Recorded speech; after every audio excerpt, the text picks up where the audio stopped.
What's good, YouTube, and welcome to the house. Had an awesome date today, went and saw Rampage. Pretty good movie overall, in my opinion, for a Kaiju flick.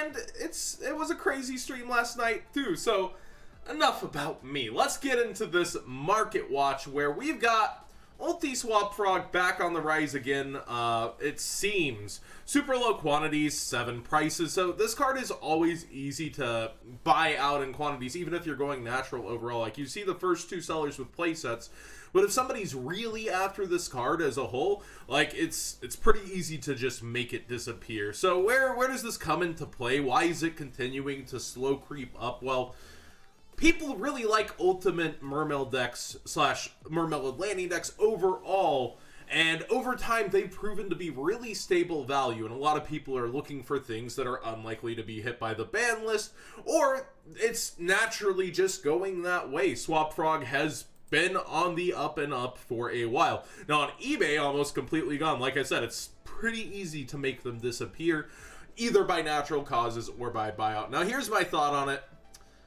Paleo and Mermail Atlanteans both use this card. It actually is seeing meta play within the Paleo decks that are topping regionals. I can see why people are going for the holographic version. Like that, it's highest rarity. It's not going to get trumped. It looks great. So basically, it's just the long-term gain. It was going to go up over time no matter what. Swap Frog, the common, still sitting actually below market price by a few sellers, I believe, and decently easy to get overall, but you might not. Oh no, I may have spoke too soon.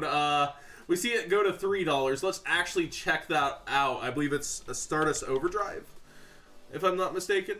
And we see people listing the common with the ulti picture. Oh dear. But yeah, around $2 to $3. It's been around there. And the quantities have dwindled over time. People just like to have this deck. It's cheap, it's budget, it's good, it's likely to dodge ban lists like Dante.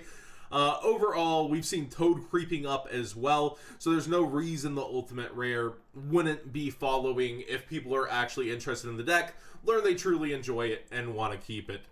Next up, a card I didn't know did the slow creep up. I kind of look at Code of the Duelists from time to time, and not much seems to change among the cards I pay attention to. Firewall near 30, Trickstar Reincarnation near the 24 mark, Spellbook of Knowledge, a little under market price, people finally dipping on it a little, and Topological Bomber Dragon sitting near $17. I didn't know this one. I didn't watch it do the slow creep. I remember it being around $12. I've been told in the past few weeks it's fluctuated between $12 to $24. And I went to Zodiac to ask the why. Why is this card? Is it just because it's anime? Is it because it's cheesy? It doesn't really see much meta play despite its really good effect. People are saying it's amazing in Trickstars. You can trigger it pretty much at any time with Reincarnation or like Course. They also were like, bad players don't read the first line. They think it has to go to its link arrows, but it's actually any link arrows. If another monster is special summoned to a zone a link monster points to, while this monster is on the field, destroy all monsters in the main monster zones, and your other monsters cannot attack for the rest of this turn. So, like, that's not a once per turn clause either. It makes it really hard to go up into link summoning, and you have Raigeki board wipes on demand in decks like this, and actually Paleozoic, which we were just talking about. People were telling me Paleo really likes to use this. In the OCG, somebody said that Pure Brandish likes it, and that the token generator quick play spell turns it into Raigeki, but I don't know about that. I know that Goki Brandish is a thing rather than Pure Brandish that I feel like would link summon a bit more, but tell me how this does in the OCG in the comment section down below. People were talking about plants, but plants did get hit as well. 60 card Lightsworn, you can summon Snow, but a lot of people don't even make the room for that in the TCG currently, and a lot of people then resonated with Trickstars being the best deck that you can play it in overall, including the OCG. But just something to kind of focus on here. Bomber Dragon versus Ningirsu. Ningirsu's a card that's played in tons of meta decks. You see it in a lot of invoked lists because Ibn and Ningirsu draw one with the Scapegoat and the Alistair being able to go up into that and get that non-targeting removal. Happens a lot, and you see this card, Secret Rare, same set, played in meta a bit more versus this, and it's a little puzzling, just a little. Scapegoat plus any monster equals this and Ib and the +1, and you continue to go up a ladder. I don't know, man. This price feels inflated to me overall, but it could also be that, like I always say, playability, collectability, people like it because it's an anime card perhaps.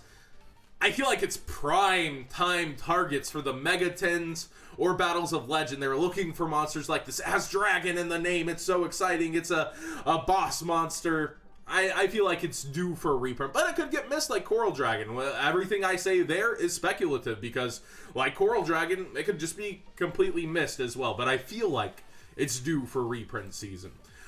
Something out of DUSA, a lot of it's rising. DUSA Pot of Duality above $5 here and actually headed towards $6 on eBay as well, and quickly rising. So a lot of quantities seem to just be gone, and DUSA overall feels like it's rising. Effect Veiler $7.47, BLS near the $7 mark. Neos has been up, but it feels like a lot of it is actually warnings under market price. But overall, like Dark Law, $4. It's been cheap forever, and a while back I was like, you should get a lot of the dollar cards while you can, and it's been going up overall. I feel like Magician of Faith isn't the worst thing out of here, a holographic version of her. I'd love to find out where she is. She used to be $1. We actually have Formula in here. That wouldn't be a bad one either. Hero Lives, ultra rare from Duel Saga. Not the worst. It depends which rarity you like. Of course, ultimate rare being highest. There's so many cards in here to go and look through and get for the long term, in my opinion, for the cheap that you might want to hang on to, because you see this set starting to bubble and rise, and it is collectible. It has a one-time rarity. I know the European print, though, bent really badly. Talking about set review, we're going to look back over the legendary Duelist again real quick. I like to do this from time to time. It's just so stable and sweet to look at how stable it is and then think about the new one. Red Eyes Baby Dragon still at 18. Gearfried still at 13 here. It's just crazy to me how all this Red Eye stuff has stayed.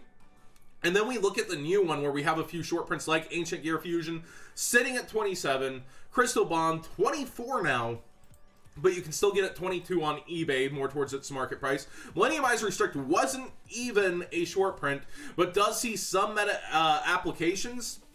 It's slowly dipped down. I think we looked at it while it was 16 a bit ago. So, like, people are actually trading it because meta players have this and have needed to seek it out more so than the casuals who are keeping these cards. I don't say casual in any bad way, shape, or form. These sets show how big of an impact the casuals actually have on our market and are out there playing. People really like to have this kind of stuff. Cocoon was also short printed 7. We see Relinquished Fusion still sitting near the 6 mark. Tomb Kingdom has been creeping up and down. But it's just so cool to see how stable this set is overall. And I think it's really good that mix between nostalgia, playability, not breaking the game. This set really shows how Konami can have something for a lot of different players. This is like the ideal kind of in-between booster box for me, like booster pack. I was gonna say Duelist pack because it feels like a Duelist pack, right? But Legendary Duelist, this is how you do a between set, in my opinion. And I really like the final results. Like, I thought this would flop, and Red Eyes players, you showed me wrong. Red Eyes cards are really coveted, and then the show cards, I actually was super hyped for this set, and it's sat there solidly, guys. Fairy Tail Snow. This is kind of the final part of Market Watch here, and I wanted to make two comparisons between Fairy Tail Snow and Gamma Seal, because we had an interesting conversation with a few people about cards like Snow. It got bought out a while ago, and the super rare has trickled back down. People are like, do you think I should get them now? My answer, of course, is yes. Any OTS super over time seems to go up. But Snow also could be hit by a list eventually as it's hit in the OCG, so that Grass stays at 3. In my opinion, Snow is a really amazing card. You end up teching in some decks that are 40 cards because you can send a deck to the graveyard for free in a combo, and there's no better card to send. She's actually sitting at $3 for the common, and then $2.50 for the other common. So it's $3, I believe, for the TDIL, and for the Mega Pack, it's like $2.50 over here overall. In my opinion, it's cool to get things like that. It's definitely a solid common, solid price, solid card. But then you compare it to something like Gamma Seal, and there's a huge difference in Gamma Seal. Gamma Seal is completely splashable in any deck, not to make the pun of him splashing out of the water. But you also see some differences in eBay. It's like lowest, I think, 13 now over here-ish on TCG Player. Yeah, 1284, where you can get them for $10.